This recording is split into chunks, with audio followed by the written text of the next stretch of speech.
नमस्कार प्रणाम। हम बानी भोजपुरी गायक तेज राजा। सब लोग के प्रणाम भैया से भैया। सब लोग के तेज राजा इंटरटेनमेंट में स्वागत बा। चलिए आई हम रउआ सब के दुल्हन कुछ सुना देतनी।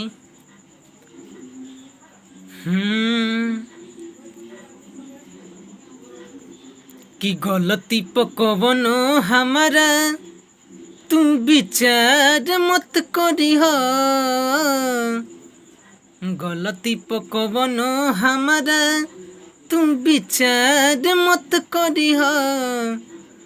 मांगी प्यार मांगी प्यार मांगी प्यार मैया तुहसे इनकार मत करी हो। मांगी प्यार मैया तुहसे इनकार मत करी हो। पौआ के धुरिया माई लगली हनी माथ पे। किस्मत किताब समझ के धली हनी हाथ पे। पौआ के धुरिया माई लगली हनी माथ पे।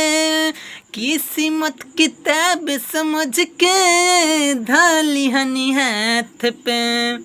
आ पढ़े में माई अब तू इंतजार मत करी हो।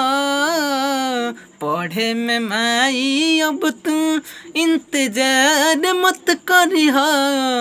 हम मांगी प्यार मांगी प्यार मांगी प्यार मैया तुहसे इनकार मत करी हो। मांगी प्यार मैया तुहसे इनकार मत करी हो।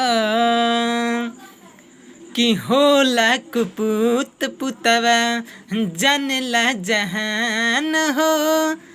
कि माई ना कुमाई होखे कोहला पुरान हो।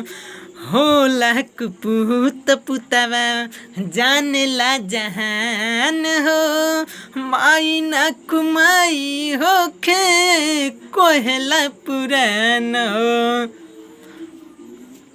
कि जिंदगी में कबहू हमारा तू अनहार मत करी हो। जिंदगी में कबहू हमारा तू अनहार मत करी हो। मांगी प्यार मैया तुहसे इनकार मत करी हो। मांगी प्यार मैया तुहसे इनकार मत करी हो। जय माता दी। सब लोग के प्रणाम बा भैया। वीडियो के ज़्यादा से ज़्यादा शेयर करी जा और तेज राजा इंटरटेनमेंट चैनल के सब्सक्राइब कर जा। रउआ सब के हम ऐसे ही 2 लाइन हरदम सुनावत रहम। हमरा के एगो छोट लइका बानी, आगे बढ़ाई रउआ सब। जय माता दी।